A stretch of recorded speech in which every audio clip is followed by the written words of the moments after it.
दुर्गे मैया की जय। मेरे YouTube चैनल व्रत कथाओं में आपका हार्दिक स्वागत है। नवरात्र में श्री दुर्गा जी के कवच को पढ़ें या सुने, कवच का पाठ कर कर या सुनकर बाहर जाएं। कवच शुरू होता है। ओम चंडिका देवी को नमस्कार है। मार्कंडेय जी ने कहा, पितामह, जो संसार में परम गोपनीय तथा मनुष्यों की सब प्रकार से रक्षा करने वाला है और जो अब तक आपने दूसरे किसी के सामने प्रकट नहीं किया हो, ऐसा कोई साधन मुझे बताइए। ब्रह्मा जी बोले, ब्राह्मण, ऐसा साधन तो एक देवी का कवच ही है, जो गोपनीय से भी परम गोपनीय, पवित्र तथा संपूर्ण प्राणियों का उपकार करने वाला है। माहोने से श्रवण करो। देवी की 9 मूर्तियाँ हैं, जिन्हें नवदुर्गा कहते हैं। उनके पृथक पृथक नाम बतलाए जाते हैं। प्रथम नाम शैलपुत्री है, दूसरी मूर्ति का नाम ब्रह्मचारिणी है, तीसरा स्वरूप चंद्रघंटा के नाम से प्रसिद्ध है, चौथी मूर्ति को कुष्मांडा कहते हैं, पांचवी दुर्गा का नाम स्कंद माता है, देवी के छठे रूप को कात्यायनी कहते हैं, सातवां कालरात्रि और आठवां स्वरूप माँ गौरी के नाम से प्रसिद्ध है। नवी दुर्गा का नाम सिद्धिदात्री है। ये सब नाम सर्वज्ञ माता देवी भगवान के द्वारा ही प्रतिपादित हुए हैं। जो मनुष्य अग्नि में जल रहा हो, रणभूमि में शत्रुओं से गिर गया हो, विषम संकट में फंस गया हो तथा इस प्रकार भय से आतुर होकर जो भगवती दुर्गा की शरण में प्राप्त हुए हों, उनका कभी कोई अमंगल नहीं होता। युद्ध के समय संकट पड़ने पर भी उनके ऊपर कोई विपत्ति नहीं दिखाई देती। उन्हें शोक, दुख और भय की प्राप्ति नहीं होती। जिन्होंने भक्तिपूर्वक देवी का स्मरण किया है, उनका निश्चय ही अभ्युदय होता है। देवेश्वर, जो तुम्हारा चिंतन करते हैं, उनकी तुम निसंदेह रक्षा करती हो। चामुंडा देवी प्रेत पर आरूढ़ होती हैं, वाराही भैंसे पर सवारी करती हैं, ऐन्द्री का वाहन ऐरावत हाथी है, वैष्णवी देवी गरुड़ पर ही आसन जमाती हैं, माहेश्वरी वृषभ पर आरूढ़ होती हैं, कौमारी का वाहन मयूर है, भगवान विष्णु की प्रियतमा लक्ष्मी देवी कमल के आसन पर विराजमान है और हाथों में कमल धारण किए हुए हैं। वृषभ पर आरूढ़ ईश्वरी देवी ने श्वेत रूप धारण कर रखा है। ब्रह्मी देवी हंस पर बैठी हुई हैं और सब प्रकार के आभूषणों से विभूषित हैं। इस प्रकार ये सभी माताएं सब प्रकार की योग शक्तियों से संपन्न हैं। इनके सिवा और भी बहुत सी देवियां हैं, जो अनेक प्रकार के आभूषणों की शोभा से युक्त तथा नाना प्रकार के रत्नों से सुशोभित हैं। ये संपूर्ण देवियां क्रोध से भरी हुई और भक्तों की रक्षा के लिए रथ पर बैठी दिखाई देती हैं। ये शंख, चक्र, गदा, शक्ति, हल और मूसल, खेटक और तोमर, परशु तथा पाश, कुंत और त्रिशूल एवं उत्तम सारंग, धनुष आदि अस्त्र शस्त्र अपने हाथों में धारण करती हैं। दैत्यों के शरीर का नाश करना, भक्तों को अभयदान देना और देवताओं का कल्याण करना, यही उनके शस्त्र धारण का उद्देश्य है। महान रौद्रपुर, अत्यंत घोर पराक्रम, महान बल और महान उत्साह वाली देवी, तुम महान भय का नाश करने वाली हो।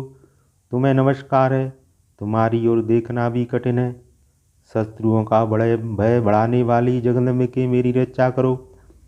पूर्व दिशा में ऐन्द्री मेरी रक्षा करें, अग्निकोण में अग्निशक्ति, दक्षिण दिशा में बाराही तथा नैऋत्य कोण में खड्गदानी मेरी रक्षा करें। पश्चिमी दिशा में वारुणी और बाह्य कोण में मृग पर सवारी करने वाली देवी मेरी रक्षा करें।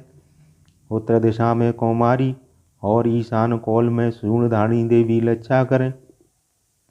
ब्रह्मांड तुम ऊपर की ओर से मेरी रक्षा करो और वैष्णवी देवी नीचे की ओर से मेरी रक्षा करें। इसी प्रकार सबको अपना वाहन बनाने वाली चामुंडा देवी दशों दिशाओं में मेरी रक्षा करें। जय आगे से और विजया पीछे की ओर से मेरी रक्षा करें। वाम भाग में जिता और दक्षिण भाग में पराजिता रक्षा करें। उद्योतनी शिखा की रक्षा करें। उमा मेरे मस्तक पर विराजमान होकर रक्षा करें, ललाट में माला धरी रक्षा करें, और यशस्विनी देवी मेरी भौं का संरक्षण करें। भौं के मध्य भाग में त्रिनेत्रा और नथनों की अमघंटा देवी रक्षा करें। दोनों नेत्रों के मध्य भाग में शंखनी और कानों में द्वारका वासिनी रक्षा करें। कालिका देवी कपूलों की तथा भगवती शांकरी कानों के मूल भाग की रक्षा करें। नासिका में सुगंधा और ऊपर के होठ में चर्चिका देवी रक्षा करें। नीचे के होठ में अमृतकला तथा जिह्वा में सरस्वती देवी रक्षा करें। कौमारी दांतों की और चंडिका कंठ प्रदेश की रक्षा करें। चित्रघंटा गले की, घाटी की और महामाया तालु में रहकर रक्षा करें। कामाची ठोड़ी की और सर्वमंगला मेरी वाणी की रक्षा करें। भद्रकाली ग्रीवा में और धनुधरी पृष्ठवंश में रहकर रक्षा करें। कंठ के भारी भाग में नीलग्रीवा और कंठ की नली में नलकुबरी रक्षा करें। दोनों कंधों में खड़गनी और मेरी दोनों भुजाओं में वज्रधाणी रक्षा करें। दोनों हाथों में दंडनी और उंगलियों में अंबिका रक्षा करें। शूलेश्वरी नखों की रक्षा करें। कुलेश्वरी कुछ पेट में रहकर रक्षा करें। महादेवी मेरे दोनों स्तनों की और शोक विनाशिनी देवी मन की रक्षा करें।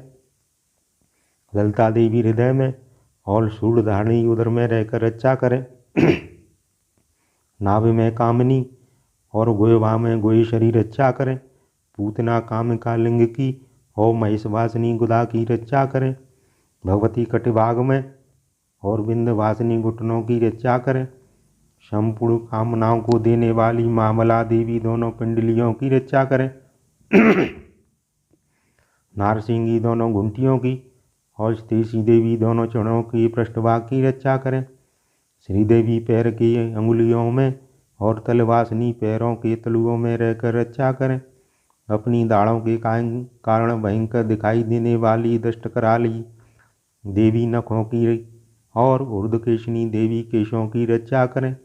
रोमावलियों के छिद्रों में कौवेरी और त्वचा की बागेश्वरी देवी रक्षा करें। पार्वती देवी रक्त मज्जा वसा मांस हड्डी और मेद की रक्षा करें। हाथों की कालराक्ति और पित्त की मुकुटेश्वरी रक्षा करें। मूलाधार आदि कमल कोशों में पद्यावती देवी और कफ में चूड़ामणि देवी स्थित होकर रक्षा करें।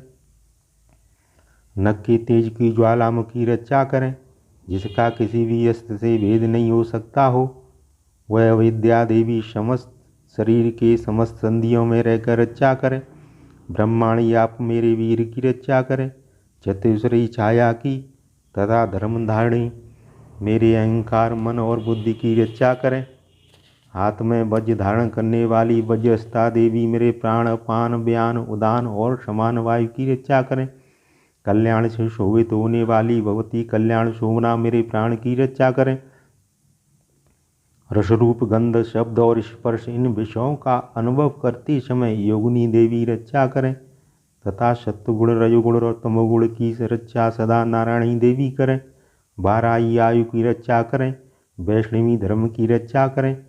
चक्री देवी यश कीर्ति लक्ष्मी धन तथा विद्या की रक्षा करें। इंद्राणी आप मेरे गोत्र की रक्षा करें। चंडिका तुम मेरे पशुओं की रक्षा करो। महालक्ष्मी पुत्रों की रक्षा करें और भैरवी पत्नी की रक्षा करें। मेरे पति की शुभता तथा मार्ग की क्षम करी रक्षा करें। राजा के दरबार में महालक्ष्मी रक्षा करें तथा सबोर व्याप्त रहने वाली विजया देवी संपूर्ण भयों से मेरी रक्षा करें। देवी जो स्थान कवच में नहीं कहा गया है, अतएव रक्षा से रहते हुए सब तुम्हारे द्वारा सुरक्षित हो, क्योंकि तुम विजयशालिनी और पाप नाशनी हो। यदि अपने शरीर का भला चाहे तो मनुष्य बिना कवच के कहीं भी एक पग भी न जाए। कवच का पाठ करके ही यात्रा करे। कवच के द्वारा सब ओर से सुरक्षित मनुष्य जहाँ जहाँ भी जाता है वहाँ उसे धन लाभ होता है तथा संपूर्ण कामनाओं की सिद्धि करने वाली विजय की प्राप्ति होती है। वह जिस जिस अविष्ट वस्तु का चिंतन करता है उसको निश्चय ही प्राप्त कर लेता है। वह पुरुष इस पृथ्वी पर तुलना रहित मानव ईश्वर का भागी होता है। कवच से सुरक्षित मनुष्य निर्भय हो जाता है, युद्ध में उसकी पराजय नहीं होती तथा वह तीनों लोकों में पूजनीय होता है। देवी का यह कवच देवताओं के लिए दुर्लभ है। जो पत्नी नियम पूर्वक तीनों संध्याओं के समय श्रद्धा के साथ इसका पाठ करता है उसे देवी कला प्राप्त होती है तथा वह तीनों लोकों में कहीं भी पराजित नहीं होता।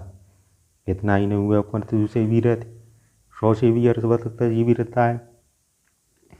मकरी, चेचक, कोढ़ आदि उसकी संपूर्ण व्याधियां नष्ट हो जाती हैं। कनेर, भाम, अफीम, धतूरे आदि का स्थावर विष, सांप और बिच्छू आदि के काटने से चढ़ा हुआ जंगम विष तथा एफिन और तेल के शंख से बनने वाला कृत्रिम विष, ये सभी प्रकार के विष दूर हो जाते हैं, उसका कोई असर नहीं होता।